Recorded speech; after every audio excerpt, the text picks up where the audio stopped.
Okay, so we are recording now? Yes. All right. Yes, we are now recording. Okay, so we will again attempt to approve the minutes from last month. Can I get a motion to approve? Sarah, oh, you're here under an alias tonight. When you're muted. I don't know. I'm just connected through my phone and I'm still figuring out how to do things. Well, it says your screen name is Kira. I guess it doesn't matter. We know who you are. Yes. Okay. I have tried to change it. Can I get a motion to second? Okay, May. Good. All in favor, raise your hand. Anybody have any changes? Okay. Then the minutes from last month are approved. Okay. And we have Brad back. Welcome back. Yeah. Live in bright color. So we do not have a guest at the moment. So I think we'll skip over introductions at this point, and we will skip over the public forum. We were expecting a political candidate tonight. This is something we as a board have discussed in the past, where it's been a real issue for us having candidates and proponents or opponents of ballot measures address our meeting and frankly monopolize them a couple of times. Not in the last couple of years, but in the years that I've been on the board, that's happened. And so we're hoping not to have that happen again. But the city has really encouraged us to allow candidates to participate. And Glenn got a request from the campaign manager of one of the city council candidates to be put on our agenda. And the city rules state that the board chair decides whether or not to add somebody to the agenda. And if the chair agrees to, the chair must then invite all the other candidates for that office to speak for an equal amount of time. And so I checked the city website. We have 5 candidates for city council. Yes, for that one position in the forthcoming election. There's also a voters forum in 2 weeks, which I hope everybody will pay attention to. Maybe ask some questions, maybe something about the library budget, or at least about the library. But the other option we had was to let the candidate use our public forum period. And our bylaws state that members of the public can have up to 5 minutes total, so that would include answering questions, to address the board on matters pertaining to the library. And so that could happen later tonight. I think we would accommodate this person if this person showed up later. And it could happen next month.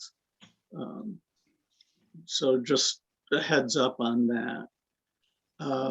We also know that Councilor Sansucci is not coming tonight. He had something else, but he did send a message, a short message, and I'm just going to share that with you for a brief update of what the council is up to. He said the 3 things that they're dealing with right now are pursuit of federal funds and plans for using the American Recovery Plan money. And what he means by that is the stimulus checks that you and I got. The city got, from what I read, is getting $17.5 million. Which is, I think we're all looking forward to find out what the city will be doing with that. And he says the budget is coming up in May, both the city and BURA. And the third thing is that the city manager selection hiring decision is also planned for mid-May. So I don't know, Glenn, is there anything you wanted to add to that as far as city news? Sure. We were asked to submit requests for projects for funds over and above and beyond the American Recovery Act. That would be part of federal earmarks to that Congresswoman Bonamici is spearheading. And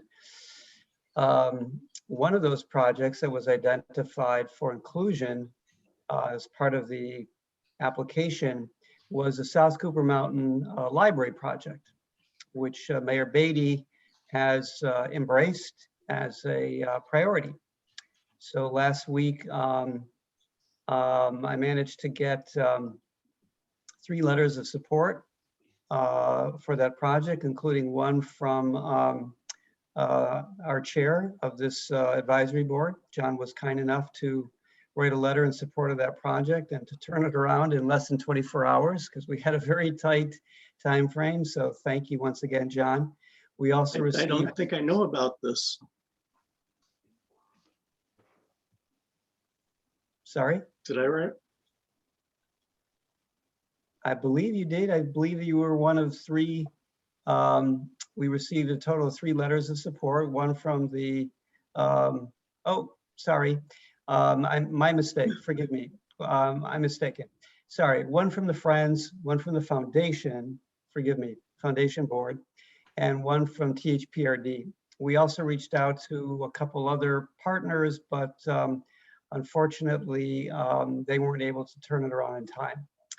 So that said, all that information was sent in a packet to Congresswoman Bonamici's office for her to submit to the folks at the federal government. And the South Cooper Mountain Library project was under an economic development title as part of the Housing and Urban Development Department of the federal government. So I don't know what the time frame is as far as the review of the applications, but I will definitely keep this board posted on what I hear back. Okay, well, that sounds good. And the South Cooper Mountain idea, again, would be presumably replacing the Murray Shoals branch with a larger location. Correct, eventually. So it's part of a mixed use development, including a mix of market rate and affordable housing, as well as retail, anchored by a new branch library that we would design from the ground up and would eventually be turned over to the city for ownership. And the preliminary timeline for that portion of the project coming online was 2023, although negotiations with the developer, which has been selected, they're called Wish Camper, based out of Montana, are ongoing. So that said, the timeline will probably be pushed back a bit. But yeah, the idea, as John mentioned, that branch would eventually replace the one at Murray Shoals. Okay, and Glenn, you have any news from the foundation? Yes, so I believe the last month, part of the update included information about the fact that the Bookmobile project, which the foundation board had agreed to fund the purchase of the Bookmobile, had been put on hold as a result of a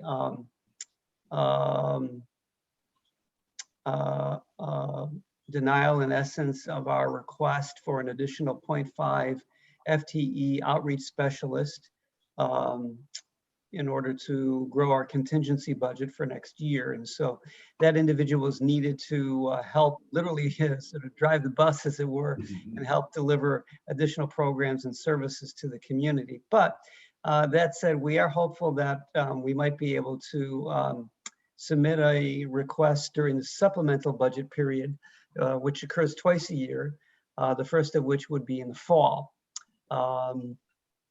for the additional 0.5 FTE, so that we could move ahead with that project. So at the present time, the foundation is searching for and requesting that the library provide a list of other projects that the foundation could consider for funding possibilities. So we're in the process of putting that list together for them.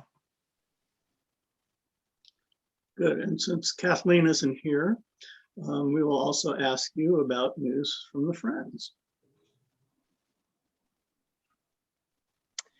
I really don't have much information, John, to share on that, unfortunately. I think the last time they met was last month or perhaps the month before that. And they are sales, online sales continue to be good and to grow. That's their biggest growth area right now. And also they library put together they're looking at the wish list of requests that the library had submitted to them in the past, and trying to firm up that list and come up with a sort of a new way of doing things with respect to that, proposing some changes to the way in which those requests are submitted and also reviewed. And so we're in the process of working that out. But as far as I know, sort of status quo at this point. The book corner continues to operate in its current pandemic type status, although they have had volunteers working back in the book corner for some time, although it's not, the hours and the scope of operation is of course scaled back compared to pre-pandemic times. And then of course, we're all waiting to see what the outcome of the negotiations between the city and the proposed developer are for the proposed purchase and sale of the book corner property. And those negotiations are ongoing. And as I have more information becomes available about the status of those negotiations, I will be sure to keep this board informed. Okay, thank you. And now that it's Alicia's turn, it seems like we have lost her. Oh, there you go. We've got you back visually. Yeah, I just had to do something. Okay, no problem. Are you ready with the Teen Council report and news of limericks and other fun things?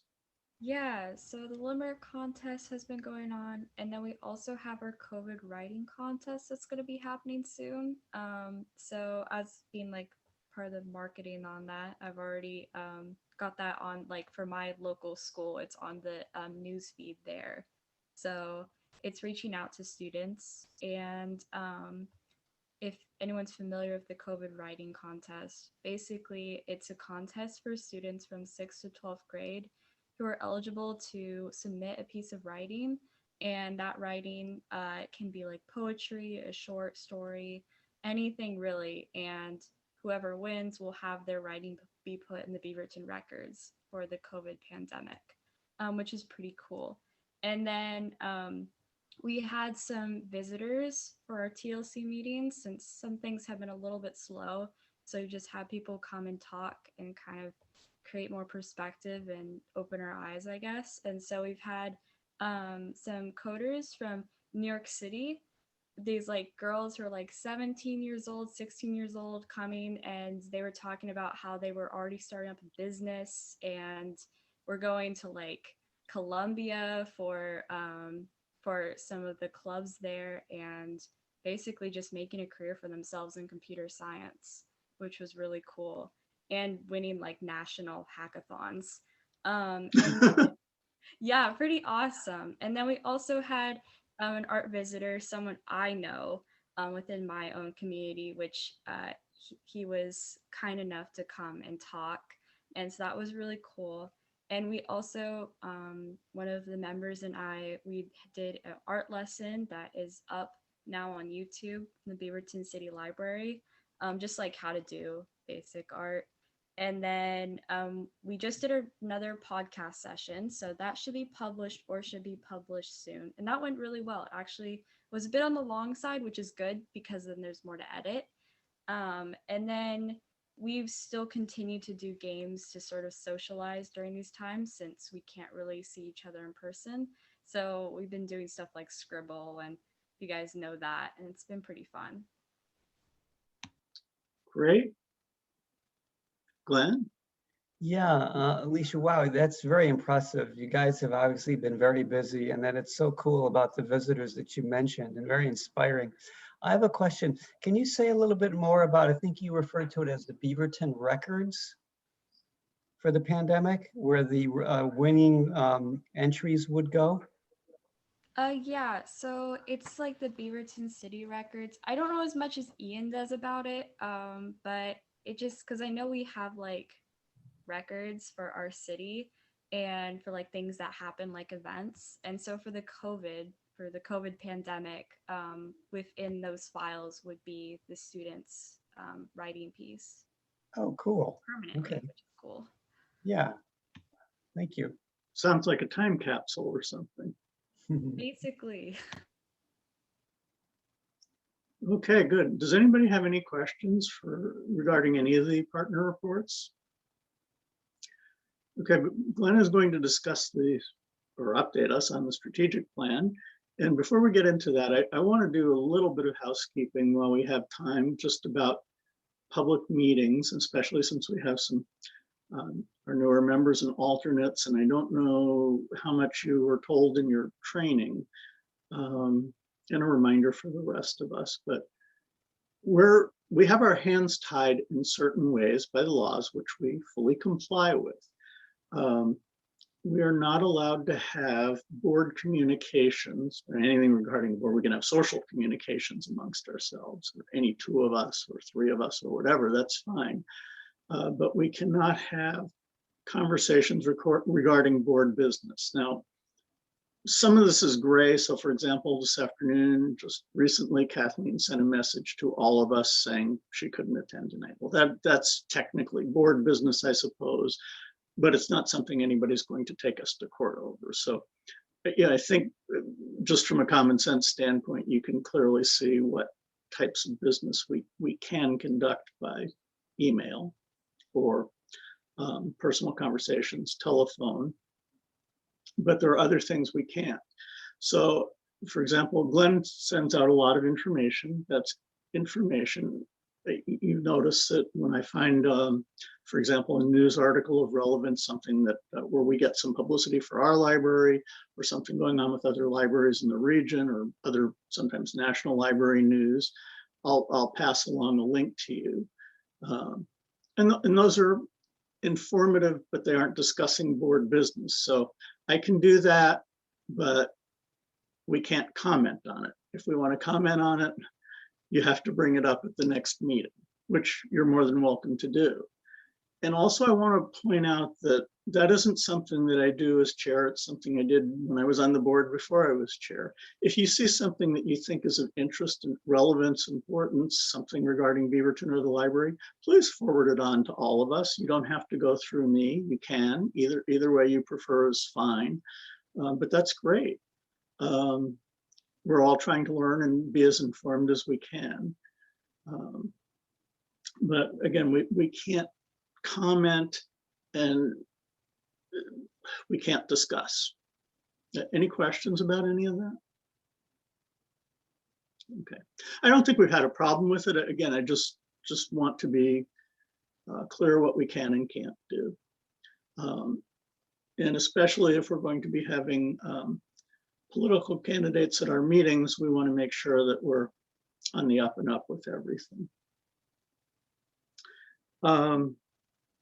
Another thing that I wanted to bring up, and I don't have any specific ideas here, and Kathleen isn't here, so this is a bad time to do it. So I'm just going to do it real quickly, because if I don't, I won't remember it next month.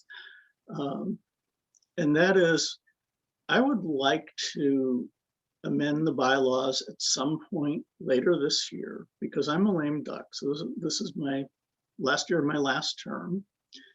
And so you'll have a different chair next year.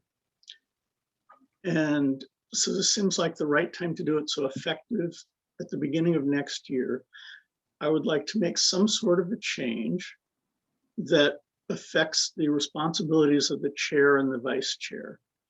Our bylaws give a slew of responsibilities to the chair, and I'm not complaining about that. It's an honor to serve, and it's also fun, but it is work too. And the vice chair has only one responsibility, which is to serve as chair in the chair's absence. And I'd like to find a way to, by the bylaws, give the vice chair some greater authority so that this would affect not Kathleen as vice chair this year, but the incoming vice chair for next year. To just divide those responsibilities in some ways to give that position a little more status, a little more opportunity to be prepared, and possibility of eventually becoming chair. And all of you, including alternates who could become board members next year, I hope you'll take a look at the bylaws. And next month or the month after that, when we have time, I'd like to get a few suggestions of responsibilities that we could move to the vice chair position. Okay, let's move on to the strategic plan. Okay, thank you, John. I'm going to go ahead and attempt to share my screen. Kristin, if you'd be so kind as to give me that permission.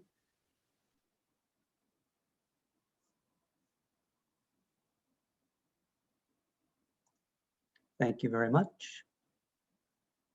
Okay. Now all I have to do is find it. I've got a million windows open, but bear with me. I will eventually find it. Here it is. Okay. Can you all see that? Okay. Yes. Great.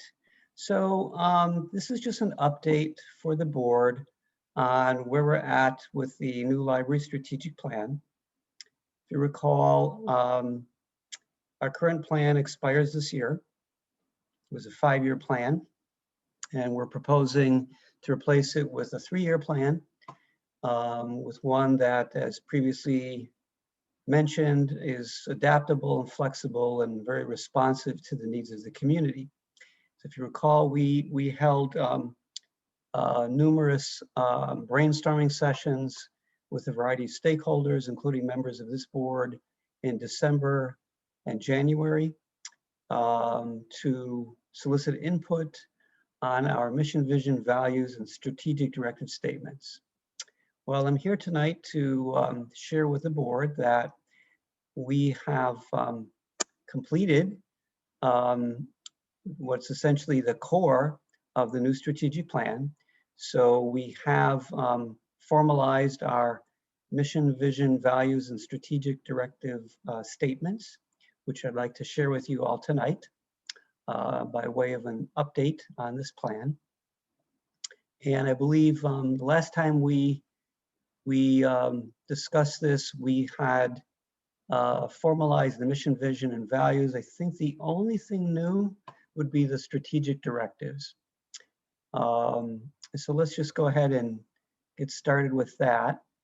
So here is a nifty 1-slide version of our new mission, vision, values, and strategic directives. And we'll get into each one individually. And beginning with our new mission statement, which hopefully is familiar, having seen it before, which is that the Beaverton City Library is the heart of our community, providing materials and services in welcoming environments, and that's plural by intent, because it's inclusive of both bricks as well as virtual, so physical as well as virtual environments, as well as to include outreach, which occurs outside of our buildings. So we wanted to be inclusive, of all of that. Welcoming environments for all to learn, discover, explore, and grow. And that's followed by the library's first ever vision statement, which we're very proud to have created a vision statement for the first time for Beaverton City Library. And it is as follows. the foundation for an engaged and thriving community. So if you recall, vision statements, unlike mission statements, tend to be aspirational. They're out there. Mission statements are more along the lines of descriptions of what it is that we do, but the vision statement is aspirational in nature. Okay, that's followed by our new values, which, if you recall, are the ways in which we want to treat not only the public, the communities that we serve, but also the way in which we as library staff interact with one another. And so what we came up with are the following values: welcoming, inclusive, approachable, helpful, and responsive.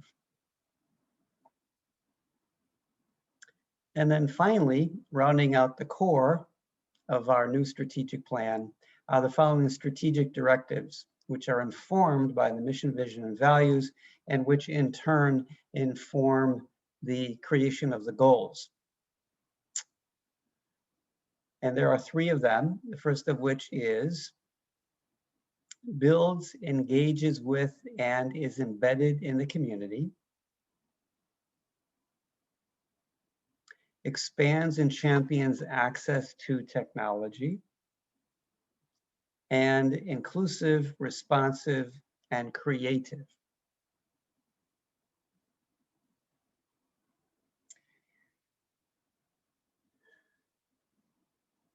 So now I'd like to spend a moment and talk about, well, what are the next steps in this process of sharing what are essentially the new core of our strategic plan.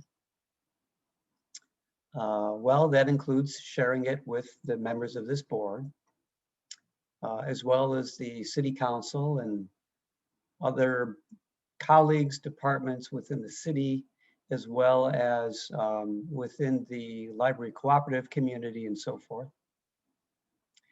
We're also going to be engaging in conversations with, beginning with the library staff about the mission, vision, and values, beginning with the values to help us understand what we mean by those values, how we understand them, and more importantly, or just as importantly, how we implement them.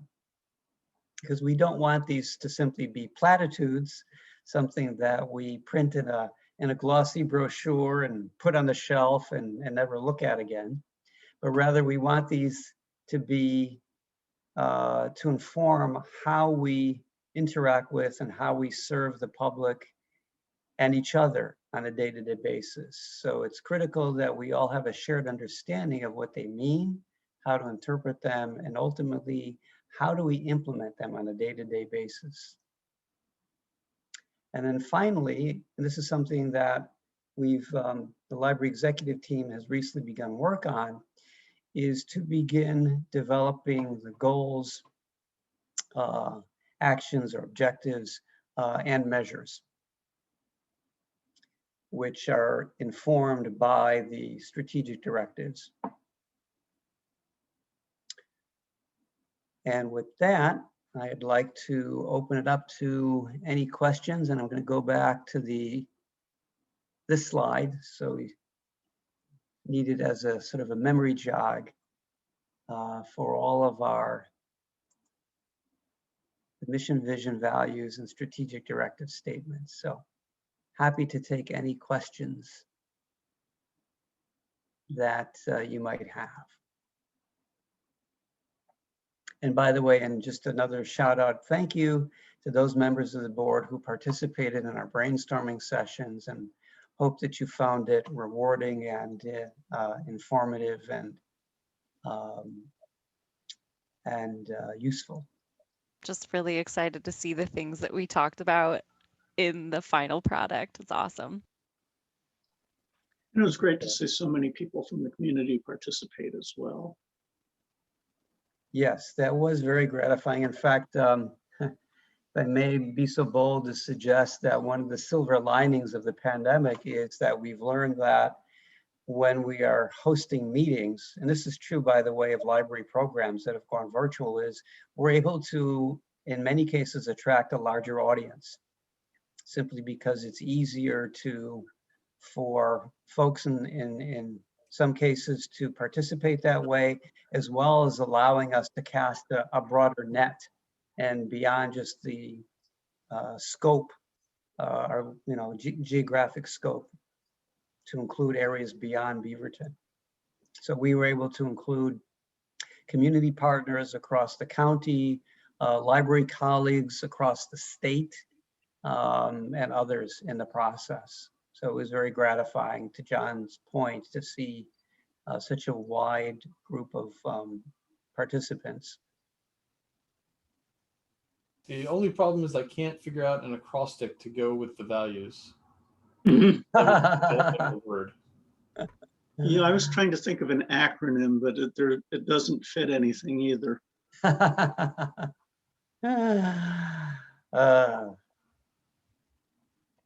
But it is good that you got the word community into the mission and the vision, because when you had that word cloud and just everything everybody was bringing up, community kept coming up. So I think that was a big deal. I was kind of hoping for something like putting the unity in community, or catchier maybe. But I think this works. Yeah, thank you, John. Yeah, and that's true. In thinking back to those of you who remember the word clouds that we created as part of the brainstorming process, community was one of the most often mentioned, if not the most often mentioned word or phrase that came up repeatedly in the process. And so as a result of which, we felt it important to include in both the mission and vision statements.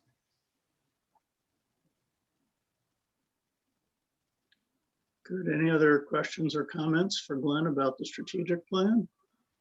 I didn't really have a question, more a comment. I really like in the strategic directives where it says expands and champions access to technology. That made me think back to Kathleen's report about how much libraries provide in terms of technology for the community. So I really like seeing that there. Thank you, Kathy. And I'll be perfectly honest with you, that is one of the reasons we put that there is out of recognition that that's a bit of a growth area for us. By that I mean that while we do provide an adequate amount of technology for our patrons, whether it be in the form of computers, Wi-Fi, internet, self-check machines, and the like, we can and need to do better as a library in terms of better supporting technology needs for members of the community. And that starts with providing additional training for our staff, as well as in the recruitment process to be looking for staff with robust technology skills. And those are things that we have begun, the executive team has been discussing out of a recognition of the need for that. And so that's something that we're hoping to grow and develop and expand over time. And of course, once we bring our new makerspace, which was actually completed a year ago, and which unfortunately has been sitting idle during that time because of the pandemic, once we bring that on board, that I think will really be a significant step forward for us in terms of improving our access to technology, as well as helping to develop library staff along those lines, because it will force us in some sense to sharpen our technology skills in order to keep up with and to provide appropriate types of programs and services in keeping with the mission, so to speak, of a library makerspace. So I think that will be a big driver of that. So thank you for calling that out. We used to Mei? have quite a few computer classes, and I don't know, will we be able to do that with the new location of the computers? I think that we will, John, because we'll have the ability in the makerspace. It can also be set up as a classroom. If you recall, that space was originally a computer classroom, and Right. it's designed in such a way to be very flexible in terms of the layout with mobile furniture and whatnot, and using laptops and potentially tablet computers for that purpose. So, Mei, I saw you had your hand up. Did you have a question or comment? Yeah, just a few words about the mission. I like the mission very much because our library is really the heart of our community. Yeah, not only a mission, but it is really actually the heart of our community. It's a very good description. Yeah, Thank I love you. it very much. Thank you, because that was something that we wrestled with a little bit in terms of how to capture that. You know, we bandied about words like including, you know, the hub of the community, but ultimately we landed on and we decided on heart because we felt that it was so much more expressive Yeah, of exactly. and inclusive of a variety of interpretations, a variety of it went beyond. Hub is more of, I guess, a technical term, and we wanted something that would be broader in scope and more inclusive, and frankly, a bit warmer. Yeah, in yeah, terms it's of its very warm when I once read it. Yes, so thank you for mentioning that. And I'm glad you brought that up too, May, because I don't know, how many of you watched the city presentation about the destruction and construction projects last month, but a couple of people called the fountain the crown jewel of Beaverton, and I wanted to strangle them. Yeah, that was a cringe-worthy moment, John. I It was agree for with you. me. Yeah. I had a quick comment. Yes, Brad. Yeah, so what I also, what really struck out to me was the expands and champions access to technology, and particularly the champions, because I go, oh, that's really it's kind of a bold statement, but I think, and so like I spent a few minutes thinking about it and also listening to Glenn there, but I think it's really good because that's a word where you're really taking ownership for being very proactive and promoting and facilitating that access to technology. So I do think, I do like that. Yeah, that's my comment. Thank you, Brad. That was by the inclusion of that word was by intent, because we didn't want to go with just expands access to technology, because that really didn't quite get at what we were trying to achieve. We wanted something that was more active, more proactive, and more bold, to your point, and something that would be sort of a kick in the pants for us, which, and to my earlier comments about an area where I think we've kind of lagged a little bit behind in the past. So this is really our way of saying we want to be, not only do we want to be current in technology, but we want to be, in a sense, leaders. And so it's a bit of a mind and cultural shift for us. And so that was by intent. So thank you for recognizing that.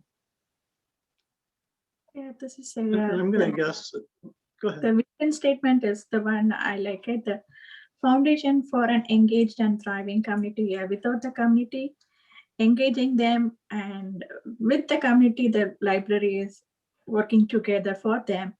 That is a good vision statement.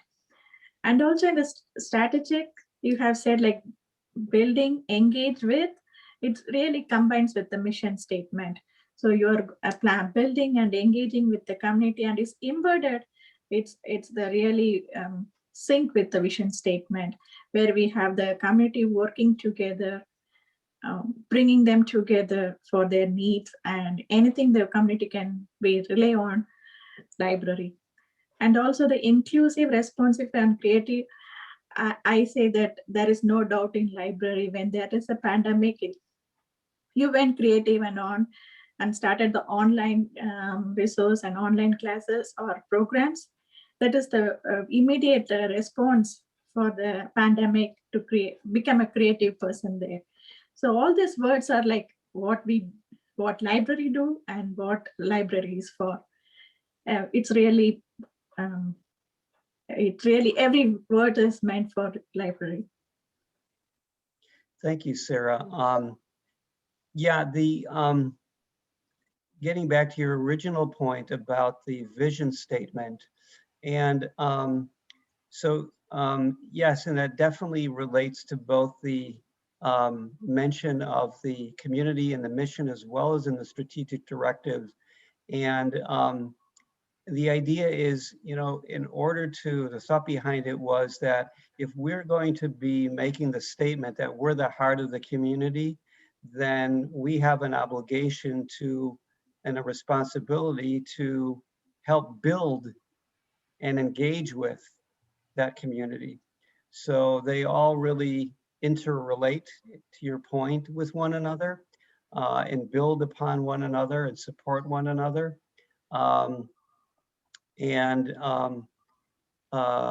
The fact that we mentioned engage with the community, both in the vision and the strategic directive, is an expression of how important we believe that to be. And then finally, I think it was your point about the inclusive, responsive, and creative, and that was also a reflection to your point of thinking about how we had responded once the pandemic set in, and that really forced us, in a sense, to rethink our service model in a very short period of time. And I'm so proud of the library staff for the way in which they responded. It was literally within days of closing the library to the public that we cranked out our first virtual story time. And then that, of course, was followed by other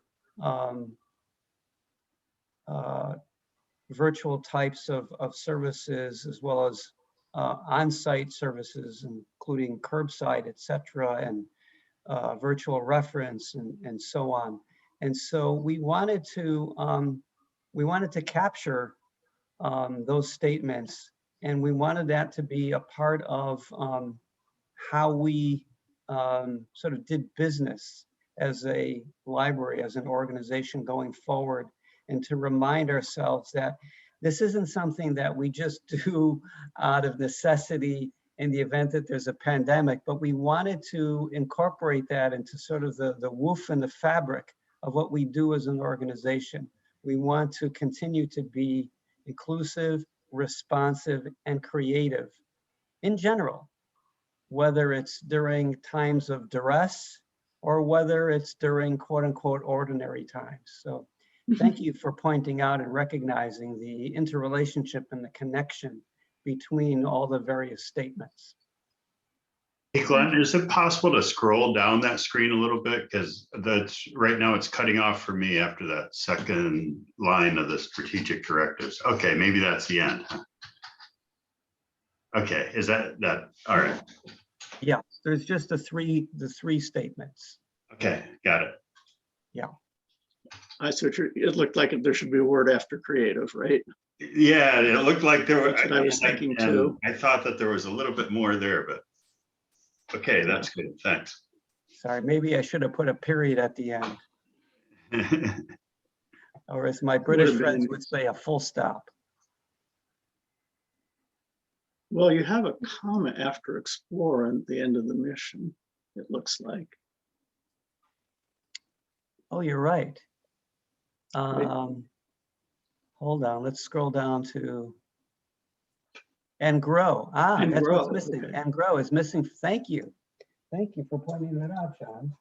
Editor par excellence. So I will make sure we get that corrected. It's probably just hidden inside the box. Like it got Right. cut off when you did all the boxes. It's probably, it might not be visible, but that's probably what happened. Yeah. Right, so it would just be a matter of decreasing the font size a little bit, Andrew? Or increasing the box size, yeah. Yeah, Yeah. Thank you. going back to Brad's point, I'm guessing that also means acquiring quite a few more technology products for the Library of Things. Yeah, so it has the lots of potentialities for what that means in terms of services, in terms of collections, in terms of staff knowledge, training, programs, classes. And so that's something we're going to be exploring in a variety of ways in order to realize and to, and that's, so that's going to drive a lot of things that we end up doing as an organization, along with the other strategic directives.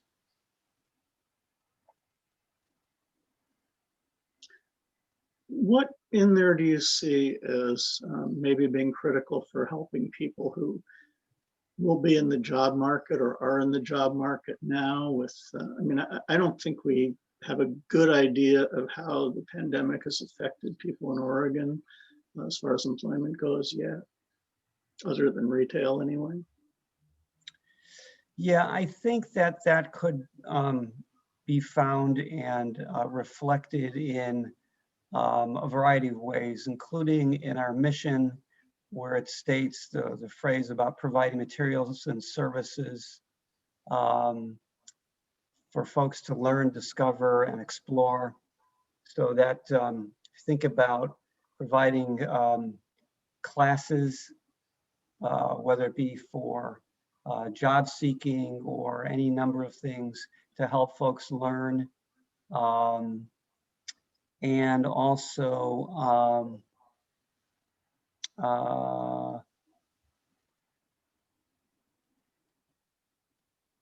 adding to that, we have a resource in which we have the technologies, and we have a lot of software training connected with Linda. So you can have your project management or any software training, web designing, software engineering, whatnot, products are available in the technology side. So you have to register with your library card, and then you have to create one login. So you to access all the training courses available there regarding the technologies. yeah, and that's a really good point. So that whether it be self-service through lynda.com, where you can self-paced training in a variety of job-related types of technology, or technology that we as a library can provide in terms of classes, because of course in today's marketplace, technology skills are increasingly becoming important. And even as one simple example, more and more organizations are requiring job applicants to submit their job applications online. And so one of the things that our reference staff often do is assist individuals who are wishing to apply for a position, to assist them with submitting their applications online. So there's a variety of ways in which we do that, which I believe are also reflected in our mission and depending on how you slice it and dice it, I could make an argument for where it fits in, frankly, mission, vision, values, and strategic directives. But of course, you know, we had to make difficult choices. We couldn't get too specific, because then our mission statement would have read like a novel. So we had to try to be concise and come up with words that would encapsulate and incorporate a lot of what we do. I have a comment about that. I just wanted to say, I was really struck in the strategic directives, how the inclusive, responsive, and creative really described how y'all pivoted in the pandemic to just, you know, be responsive and creative to the community's changing needs and way of accessing the library's services, and trying to be inclusive with the, oh gosh, especially with the Wi-Fi solution y'all came up with. And I was just really struck with how y'all, I guess, pivoted is the buzzword now, to just, you know, have all those creative solutions for our changing world. Yes, thank you, Kathleen, for mentioning that, and that's something that we wanted to capture, and in order to, as a reminder for us that that's something we wanted to continue to do, not just sort of a one-time thing. Oh yeah, we did that back in the pandemic, but now we're going to go back to sort of business as usual. But no, this is something that we want to continue to do, to continue to be responsive, to continue to be creative. Because that's not just a one and done thing, but that's something that really, in order to provide the best possible services on behalf of the communities we serve, we need to do that on an ongoing basis. I think too, just sorry, what you were saying about incoming job prospects, I think that's really nice to see that people still, you know, retained their jobs. The library kept people on, and was creative in their roles in the library, and found ways for them to keep busy and help in their communities, and just, you know, new creative ways to do their jobs. And so just for, you know, job incoming applicants, I think that'll be really positive to see. Thank you for mentioning that. I mean, to be honest, you have no idea how creative the pandemic required us to be in order to identify opportunities for staff, to keep them engaged, to keep them employed, and give a lot of credit to the city, the former mayor, for allowing us to be very inventive in terms of how we define work. I'll give you an example of that is for the first 2 weeks of the pandemic, and then for a little while afterwards, we kept folks at home until we figured out what we could and could not do during the pandemic when everything was so new.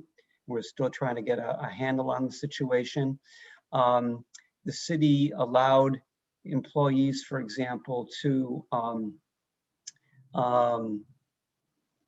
take continuing education courses online via webinar and others, and was very liberal in terms of how they define continuing education, and a variety of other methods and activities to hone staff skills and learn new ones. And this really gets back to the technology piece too, because in the process, and in something I think it's important to point out, I think quite a few staff learned some new skills in the process, particularly technology skills. We were all forced to do so because we were forced to interact with one another and with the community that we served in a virtual environment. And so that out of necessity, that forced us to learn some new technology skills and help to underscore the need to continue to keep pace with technology.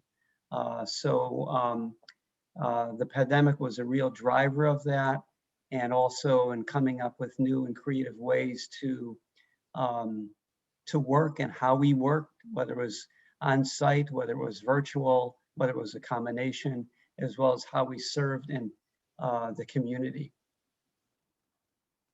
It's a real learning experience, to say the least, and continues to be so. Okay, any other questions or comments about the strategic plan before we move on?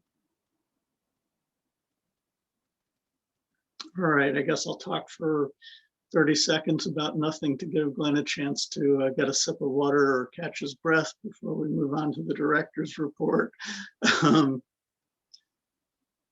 don't know, how many of you, raise your hand if you watched the city presentation about the destruction and construction projects. Okay, I guess Kathleen and I, Glenn was there, he was part of it. Kathleen and I were the only ones who were there. The projects, or the presentation is online. It really infuriated me. Some of you may feel differently. I'm sure there are definitely a lot of different viewpoints about all of this. I know because Glenn had told us about the tearing down of a couple of buildings and some trees to put in the housing project on the block opposite the fountain. We were all aware of that. But what I had not previously been aware of, although I'd heard it and I thought it was people with misinformation at first, is that the community center across the street from the library, which is only a 20-year-old building, is also being torn down. And housing will be put in there as well. And this is something that's going to, I think, greatly affect the library in the next couple of years. And I think Glenn, as a city employee, is kind of torn in the middle of this, perhaps. But the weapons of mass construction are noisy. Construction is buildings are the biggest contributor to climate change, if you didn't know, accounting for 36 to 38%, according to the United Nations, of all carbon dioxide emissions.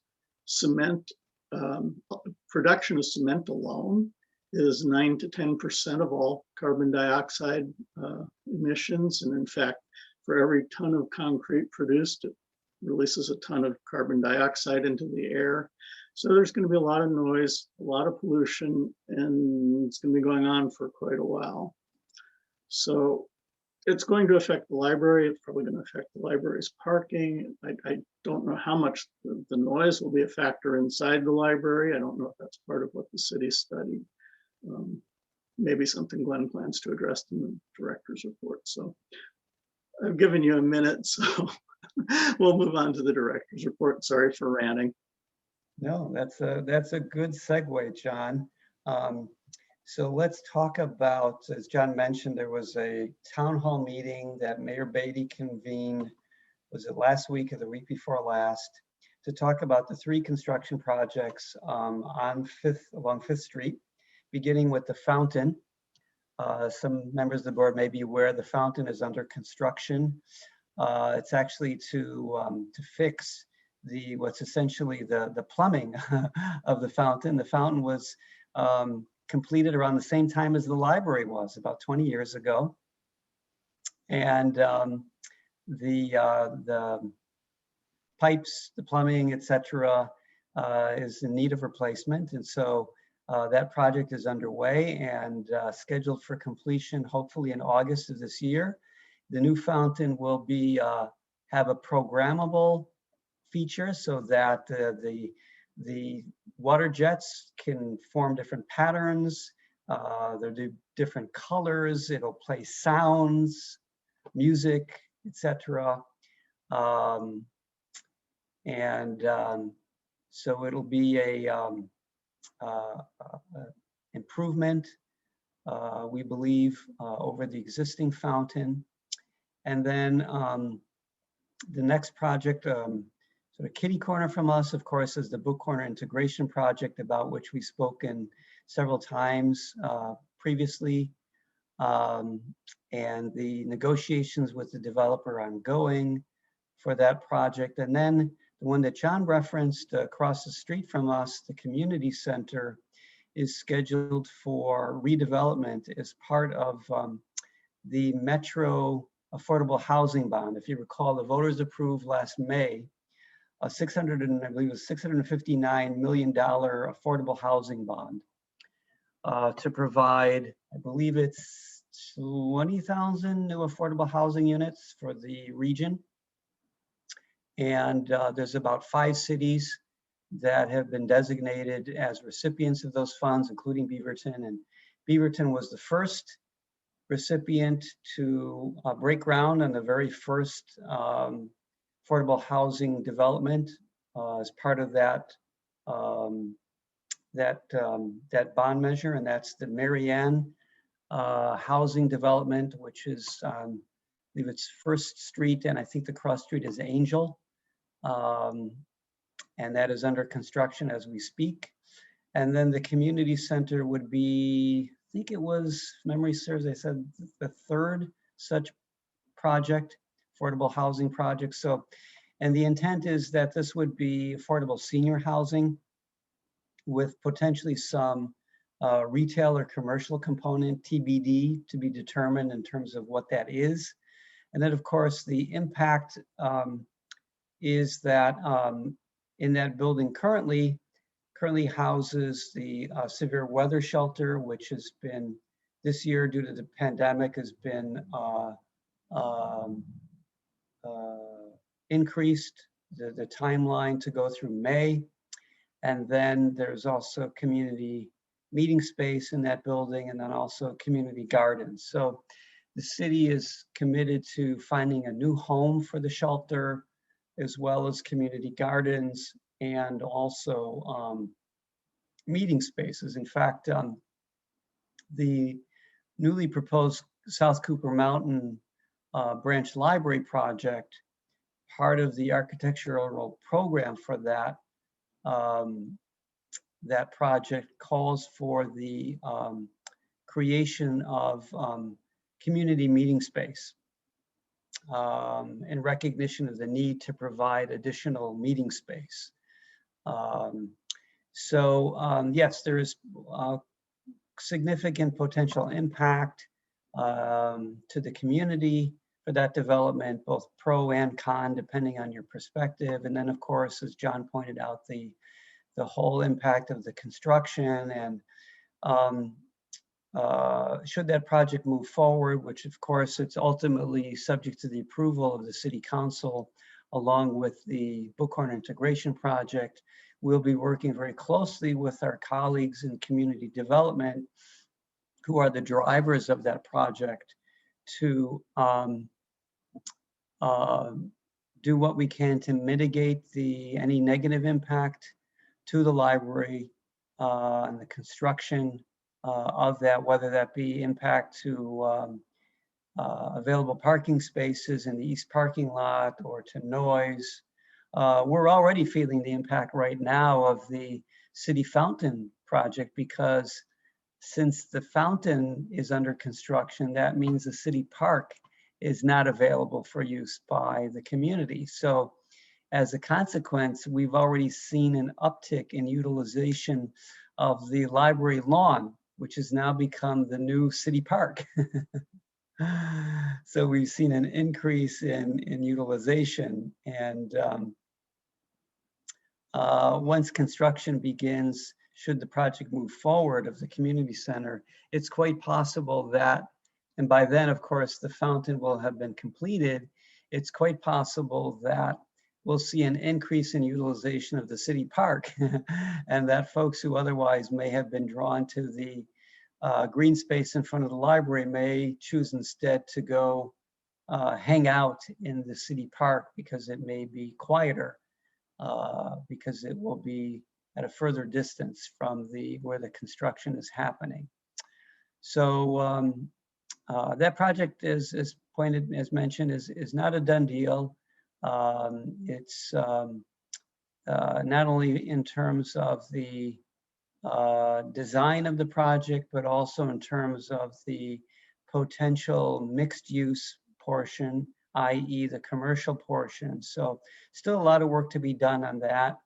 And again, subject to city council approval. So it's, moving on to other portions of the director's report.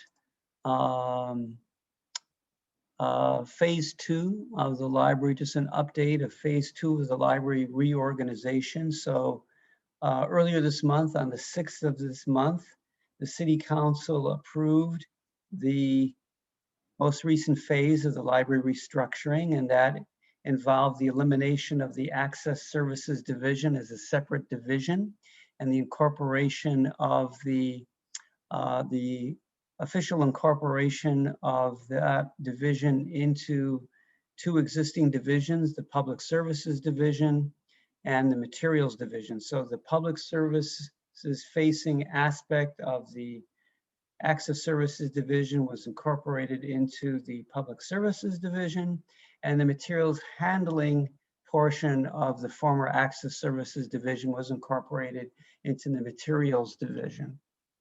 And in keeping with that, the former division manager, Access Services Division manager position was eliminated, along with a senior library assistant position within that division. In their stead, the council approved the hiring of 2 new supervisor positions, one of which will be for public services and the other will be for the materials division. And recruitment for those 2 new positions will begin 5 days from now on April 19th. And those 2 new supervisor positions will help to increase our much needed supervisory capacity in the library, and specifically will provide much needed day-to-day operational supervisory support for those 2 areas. Again, public services and materials, and will free up the managers in those 2 areas for more strategic level types of work. So we're very excited about that.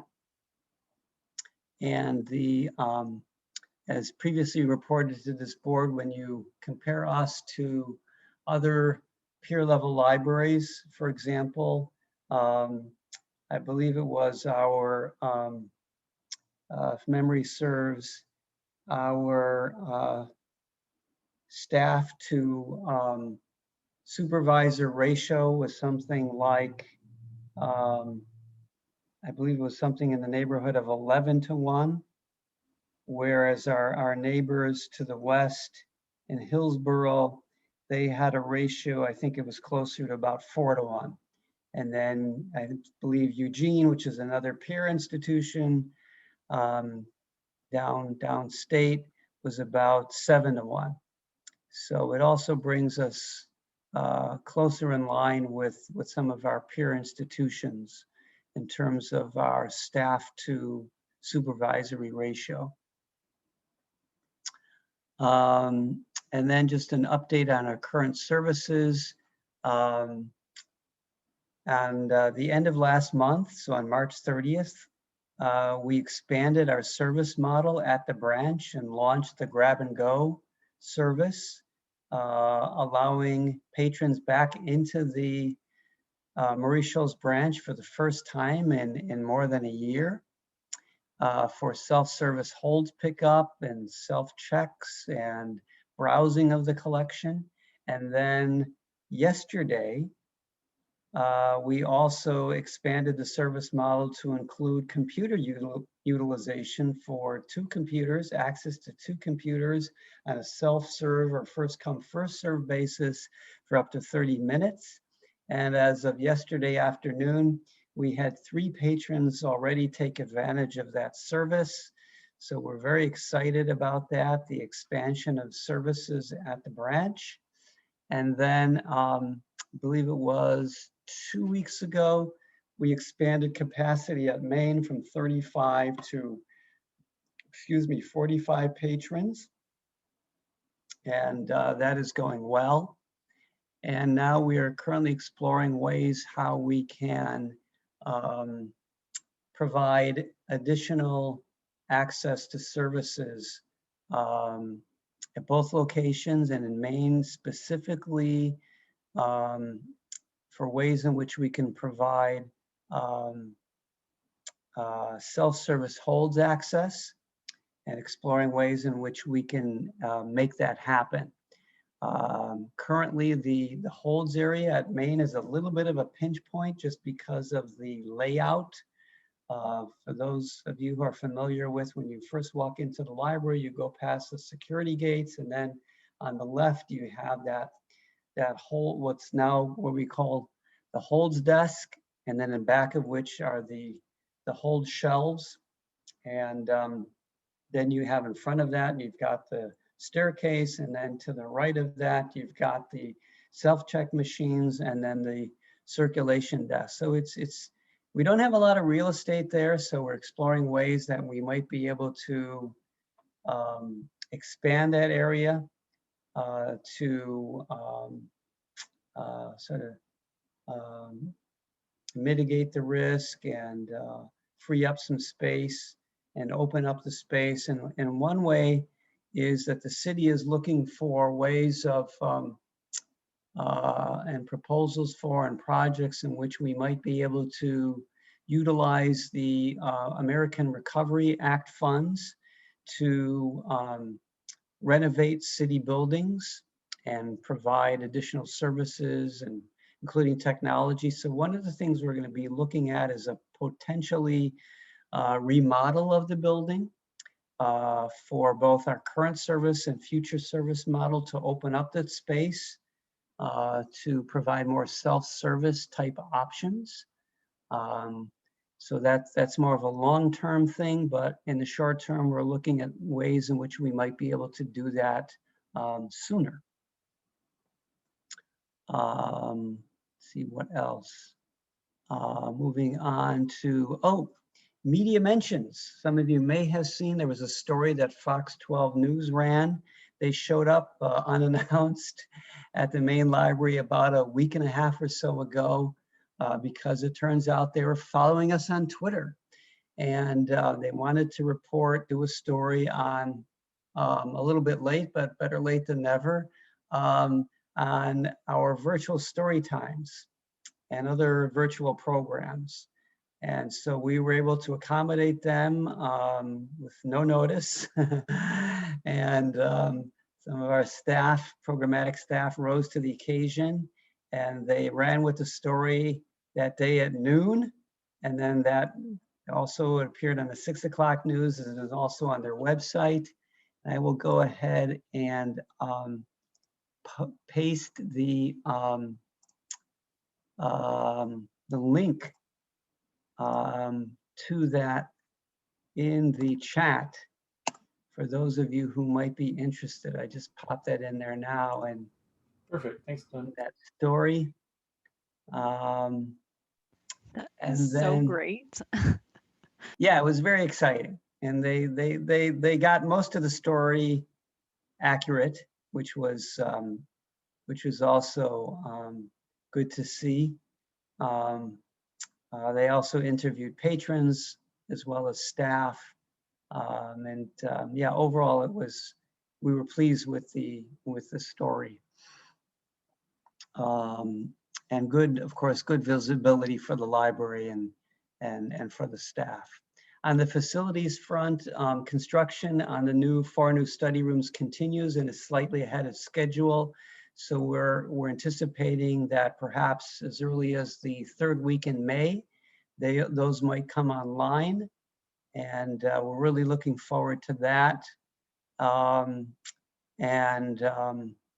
For when we might be able to open those up to the public, as well as some interim uses that we might be able to make of those. I mentioned the makerspace was completed last spring and awaiting the launch of that space for when it's safe to do so. And then an update on where we're at in terms of our circulation of our physical items are now trending at about 60%, 60% of pre-pandemic levels. And a big part of that has been the launch and expansion of our service model, the grab and go model, allowing patrons back in the building has really helped us to increase the number of items that are circulating. So we're very pleased to see that. Glenn, Yes, Andrew.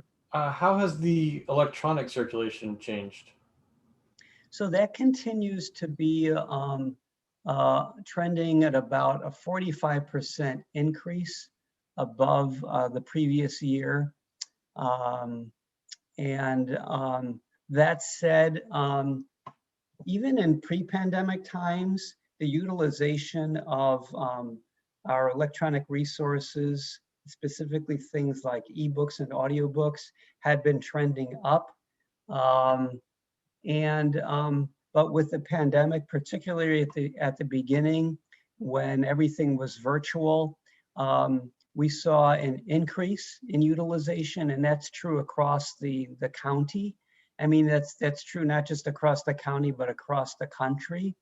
And so that trend has continued, and I think that will probably continue over time, maybe not at the same level, but now that people have found new ways to access materials and content, we anticipate that that will continue.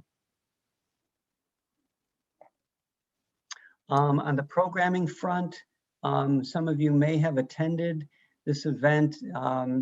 It was on March the 26th, I believe, or March 20th, sorry, was the Carol Anderson event. She, of course, is the author of White Rage, New York Times bestselling book, which drew nearly 200 people, a virtual event that we did in conjunction with the city's internal equity team. And I think we also threw some CARES Act funds at that. So it was an extremely successful program. The participants were very engaged, great questions. So we were thrilled with the turnout of that. And then summer reading program, planning has been underway for some time, and that starts next month, if you can believe it. Summer reading actually begins next month. And so in an effort to reduce barriers to access to that program, as we did last summer, we're going to continue to go with a no registration model. Also this year's adult version of the summer reading program will be, the theme of which will be read to feed. So in partnership with Meals on Wheels, the idea is that as folks read a certain number of books, that will go towards funds for the Meals for Wheels program for folks in need. And then on the personnel front, in addition to recruitment for the two new supervisor positions, as mentioned, we recently completed the hire of 3 new reference assistants to fill existing vacancies. And they are currently, this week, they are being onboarded and going through training. Very excited, 2 of whom have previous experience with other WCCS libraries, and they're thrilled to be here. And then one of whom is former employee at the San Francisco Public Library. So we had a really big candidate pool, and we're confident that we have a really good crop of new reference assistants, and we're very, very excited, as is the staff, to have some fresh blood in the library, as it were, and to have new colleagues bringing new skill sets. So very excited about that. And then, second to last, we're in the process of actually bringing back some of our volunteers on site, doing things like pulling holes and processing for the first time since we closed to the pandemic. And so again, super excited about that. And so are our volunteers. And they, just like our full-time staff and regular and part-time staff, that is, are required, of course, to follow all relevant COVID protocols, and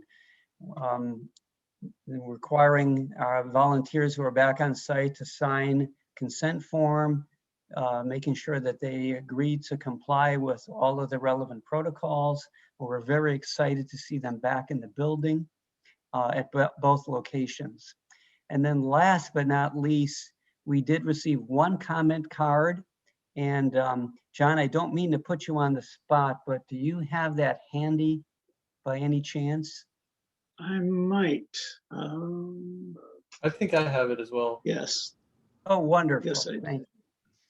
I do. This is the foreign language section has displayed book covers of topless women.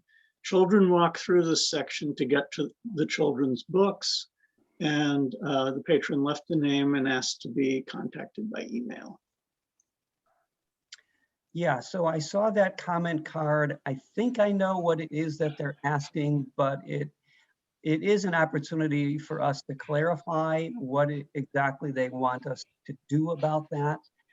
So we will be following up and to contact them, and then taking any action that would be appropriate as a follow-up. Good. And on the subject of comment cards, because we didn't get a chance to read them a couple of months ago, one patron had complained about the scent of the hand sanitizer. And I actually want to second that complaint. I just stopped using it, but that stuff is so noxious that your hands reek of it after you go home and wash your hands. So, you know, it's too trivial for me to have complained about in the first place, but as long as somebody did, I thought I'd mention that.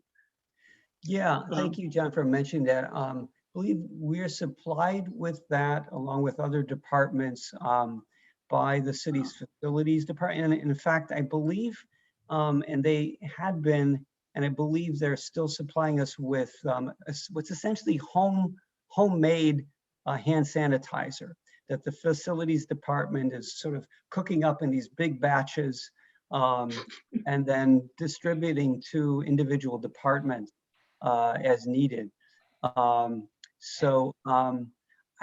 Kristin, do you recall, I seem to recall, and maybe I'm mistaken, that we had implemented or there was available some odorless Absolutely. hand Yeah, sanitizer? we absolutely have odorless hand sanitizer. Once we realized, yes, we do. Oh. So there are both options in the building. I'm not sure what is where, but yeah, we do have odorless hand sanitizer in the building, yes. Okay. I thought that there was, so thank you for clarifying that. Did you have anything else in the director's report, Glenn? No, John, that was it for this month. Okay, very good. Any questions or comments for Glenn?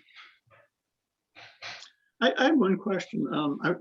I think it's terrific that we're already at 60% of the pre-pandemic level. I'm really impressed. How many hours are we open now compared to what we were before we closed? Well, I don't know off the top of my head the number of hours in total. I'll get that information for you for the board. However, that said, we are currently open 6 days a week as opposed to 7. And that is something, by the way, that the executive team was discussing, a library executive team was discussing earlier this week about when we might be able to add that 7th day back to our schedule. We are, that said, for the 6 days a week that we are open, we are not open the same number of hours or fewer number of hours compared to pre-pandemic, but I'll get the actual number and follow up with the board about that. But it makes the 60% more impressive, certainly with reduced service hours. I mean, that's just amazing. It's such a great testimonial to the demand, and especially for printed materials.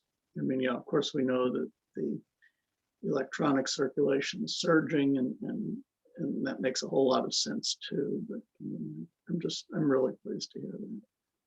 Yeah, and one of the other reasons too, and you just reminded me of, John, thank you, that we're exploring the possibility of adding back that 7th day, the Thursday, is to take some of the pressure off of some of the other days, because we're currently at 45 capacity, and we're still on occasion have queues of folks waiting to get into the building, and so there's on occasion there could be wait times of up to 10 minutes. So by adding that 7th day, as we've seen happen in the past, what happens in effect is it reduces the wait times, because it ends up spreading out the demand across 7 days instead of 6. So that's another reason why we're hoping to add that additional day. I think it would be very helpful. It is so confusing to try to remember that the library is not open Thursdays. So just from that standpoint, I wonder how many people are showing up and finding to their surprise that the building is closed. You know, I know that's definitely a possibility. That said, to my knowledge, I haven't heard of any instances in which that's happened, or at least people contacted us to let us know that. That's not to say that it hasn't happened and people haven't reached out to us, but I haven't heard of any, at least instances in which people actually mention that. And when we've tried, you know, in a variety of ways to broadcast our hours, whether that be, you know, physical signage, whether that be on our website, whether that be social media, and so hopefully the word is getting out. Any other questions or comments about anything before we say goodnight? Sarah, did you have something? Yeah, I have the comment on the comment that shared for us from the branch. It was like she hit a jackpot. That it was like when you have something missed for a long time, it's a real jackpot when you open the branch. I read and I was very impressed by that comment. Yeah, I mean, it was so heartwarming, Sarah, the comments that we received once we reopened the branch to the public. And it's reminiscent of even when we were doing the preview days, we had a patron come into the library and stopped at the staff station where we were giving them information, offering hand sanitizer, and, you know, providing them with sort of the protocol. And this individual spontaneously burst into tears. And that caused the library staff person who was at the station to burst into tears. And so it was, I mean, it's a very emotional time for a lot of people, and it really underscores how important the library is to members of the community. And it's been very heartwarming to see and to hear first and second hand the reaction of members of the community coming back to the library and sharing their stories with us and what it means to them to be back in the library. Yes, since they are missing the social life and the library also being missed, it's like the pandemic has made them life very hard. And when the library is open, they were like more excited, more happy, and yeah, it's a very good. I felt that way just the first time I could come back and browse. Yeah, I know. I was going to say, for me, I have a 12-year-old, and I brought her to one of the preview days at Murray Shoals, and she was kind of like, oh, "Okay, Mom, if I have to," you know. We were on an errand, and I was like, you know, come on in with me. And just a few minutes, we originally went to get just our holds, and then she was like, "Well, is it okay if I look around?" And I was like, "We're here, you may as well." And then she started to look, and by the time we, you know, her stat got higher and higher. By the time we were leaving, she had like 8 new books, and she was like, "I didn't realize how much I missed just flipping through books," you know, because we, you know, take recommendations and we request them all and we go pick them up. But she was like, And then she went home and told her sisters, you wouldn't believe, it was so great to be in the library again. I didn't realize how much I missed physically being there. And that was just really neat for me to see and have her experience, because she was originally like, okay, if I have to go get the library books with you, I will. I'd rather do this, but you know, so it was nice for me to see that for her. Yeah. Yeah, the library does a good job of selling itself. Once we get people to actually come through the doors, that's really, at that point, we don't have to do much. In many cases, anyway. So true. Well, I think that's, did you have something else, Sarah? Or I can tell if you're, about to say something, I guess not. No, I said know it's true. Even when the kids come for the story time, they never said like, I don't want to come back. It's like, when is the next story time? When is the next activity? When we are going to go to the library? That was the question. Like, it's like I had never heard children, oh, I'm not going back, or I'm not coming back to the library, kind of. Still, my daughter misses all the summer programs, even though she's grown up now.